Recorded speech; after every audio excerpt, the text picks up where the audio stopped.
Indian national Congress نے ایران کے supreme leader علی حسینی خامنئی کی ٹارگیٹڈ فوجی کارروائی میں ہلاکت کی شدید اور دو ٹوک الفاظ میں مذمت کی ہے۔ پارٹی کے مطابق یہ کارروائی بغیر کسی باقاعدہ اعلان جنگ کے کی گئی ہے، جو بین الاقوامی قوانین اور ریاستی خود مختاری کے اصولوں کی سنگین خلاف ورزی ہے۔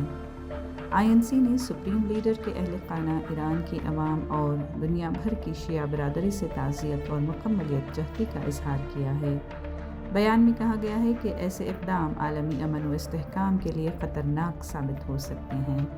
پارٹی نے زور دیا ہے کہ بھارت کی خارجہ پالیسی امن، مکالمے اور بین الاقوامی قانون کے احترام پر مبنی ہے، جیسا کہ کانسٹیٹیوشن آف انڈیا کے آرٹیکل 51 میں درج ہے۔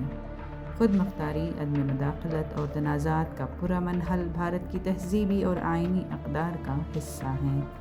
مغربی ایشیا میں بڑھتی ہوئی کشیدگی بھارت کے اس نظریے کے خلاف ہے جسے وسودھیوا کٹمبکم کہا جاتا ہے اور جو مہاتما گاندھی کے فلسفہ عدم تشدد یعنی اہنسا اور جواہر لال نہرو کی پالیسی سے ہم آہنگ ہے۔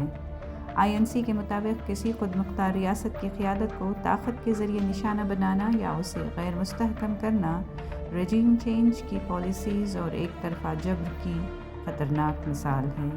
یہ اقدام یونائیٹڈ نیشنز چارٹر کے آرٹیکلز کی بھی صریح خلاف ورزی ہے۔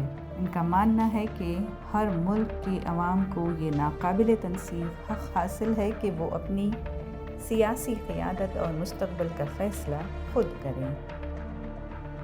کسی بیرونی طاقت کو حکومت کی تبدیلی، مسلط کرنے یا کسی ریاست کی قیادت طے کرنے کا کوئی اختیار نہیں، اور ایسے اقدام عالمی قوانین پر مبنی نظام کے لیے سنگین خطرہ ہیں۔